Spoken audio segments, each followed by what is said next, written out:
When bidding on electrical work, especially after a period of absence, it's crucial to approach the process systematically. Bidding for a 1,500 square foot doctor's office requires careful consideration of various factors. The office layout, comprising 6 exam rooms, 2 bathrooms, and a waiting room, dictates the scope of work and material requirements. Firstly, accurately assess the labor costs. This involves estimating the time required for each task, such as wiring circuits, installing outlets, and mounting lighting fixtures.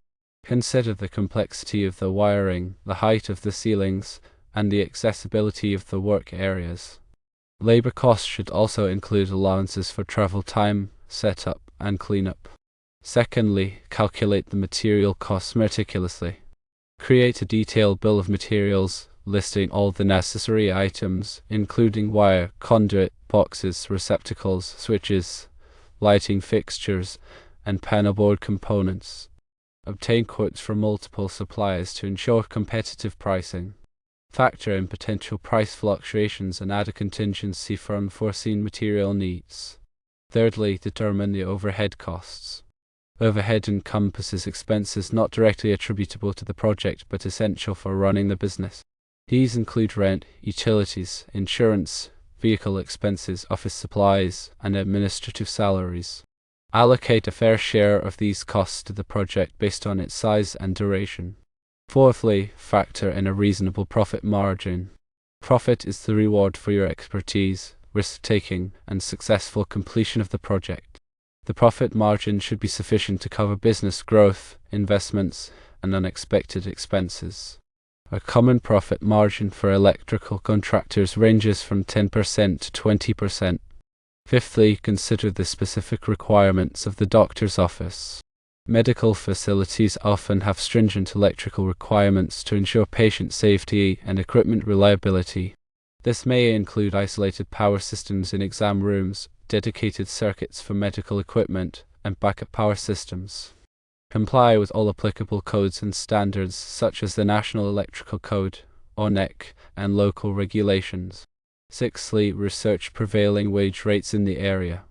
If the project is subject to prevailing wage laws, ensure that your bid reflects the required wage rates for all electrical workers. Failure to comply with prevailing wage laws can result in significant penalties. Seventhly, obtain necessary permits and licenses. The cost of permits and licenses should be included in your bid. Determine the required permits from the local building department and factor in the time required to obtain them. Eighthly, assess the complexity of the project. Complex projects with challenging wiring conditions or tight deadlines may warrant a higher bid. Consider the potential for delays, unforeseen problems, and the need for specialized equipment or expertise. Ninthly, review the project specifications and drawings carefully. Ensure that you understand the scope of work, the required materials, and the desired outcome. Identify any potential discrepancies or ambiguities and seek clarification from the client or architect. Tenthly, present your bid professionally. A well-organized and clearly written bid demonstrates your expertise and attention to detail. Include a detailed breakdown of costs, a clear scope of work, and a timeline for completion. Be prepared to answer questions and address concerns from the client. Specifically for the exam rooms, consider the electrical needs of medical equipment. Each exam room needs sufficient receptacles for diagnostic tools, computers, and other devices. Dedicated circuits may be necessary for equipment with high power demands. Lighting should be adequate for examinations and procedures, with dimming options to adjust the light level. The bathrooms require GFCI-protected receptacles near sinks and tubs to prevent electrical shock hazards. Ventilation fans are necessary to remove moisture and odors. Lighting should be adequate and energy efficient. The waiting room requires comfortable and inviting lighting. Receptacles should be conveniently located for charging electronic devices. Consider adding USB charging ports to receptacles for added convenience. The panel board should be sized appropriately to accommodate the anticipated load. Calculate the total load based on the connected appliances, lighting, and equipment. Select a panel board with sufficient capacity and spare breakers for future expansion. The wiring method should comply with the National Electrical Code. Use appropriate conductors, conduit, and boxes for the application. Ensure that all wiring is properly grounded and bonded to minimize the risk of electrical shock. The grounding system should comply with NEC requirements. Install a grounding electrode system that provides a low impedance path to ground. Bond all metallic components to the grounding system to equalize potential and prevent shock hazards. Surge protection is recommended to protect sensitive electronic equipment from voltage surges. Install a surge protective device at the panel board to divert surge currents to ground. Lighting control systems can improve energy efficiency and enhance the ambience of the space. Consider installing occupancy sensors, dimmers, and timers to control lighting levels.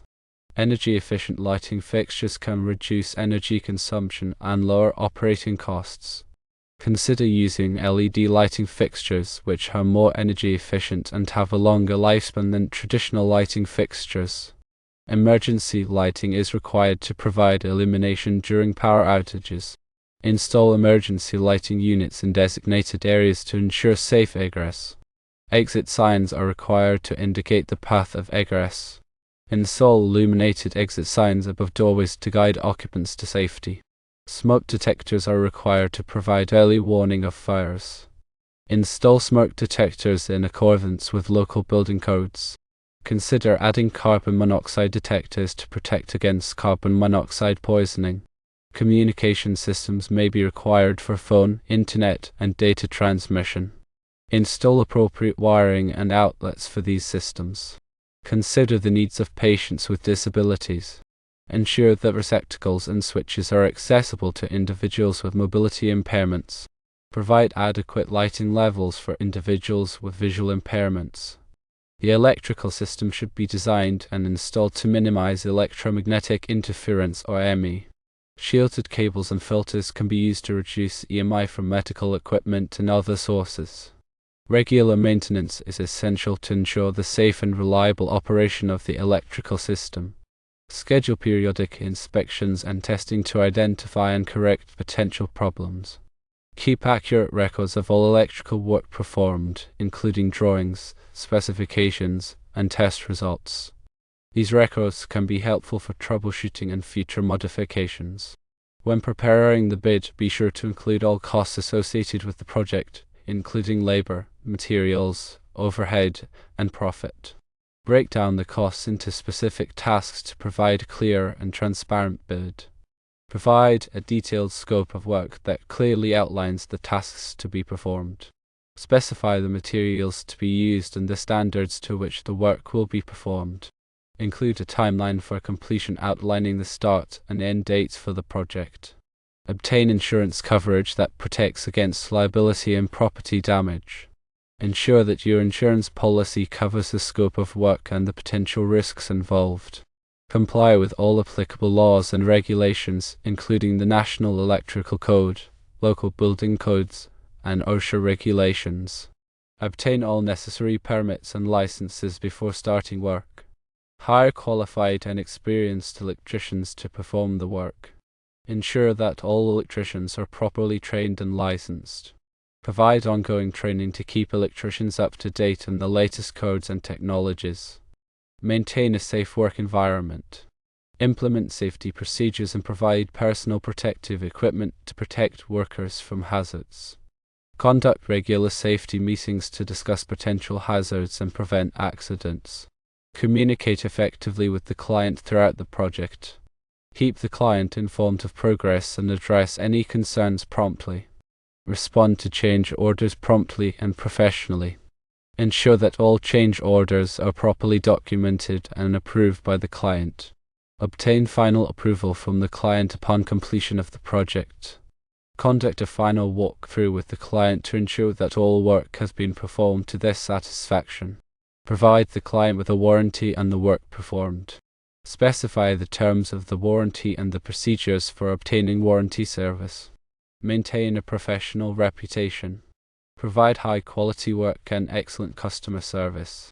Seek referrals from satisfied clients. In summary, bidding electrical work for a doctor's office involves a comprehensive assessment of labor, materials, overhead, profit, and specific requirements. Adherence to codes, safety protocols, and professional practices is paramount. A detailed and transparent bid, coupled with effective communication and quality workmanship, is essential for success. Accurate bidding software can be a great asset when bidding. Utilizing software can streamline the process of estimating project costs, managing materials, and creating professional bids. This can save time and improve accuracy, ultimately increasing the chances of winning the bid.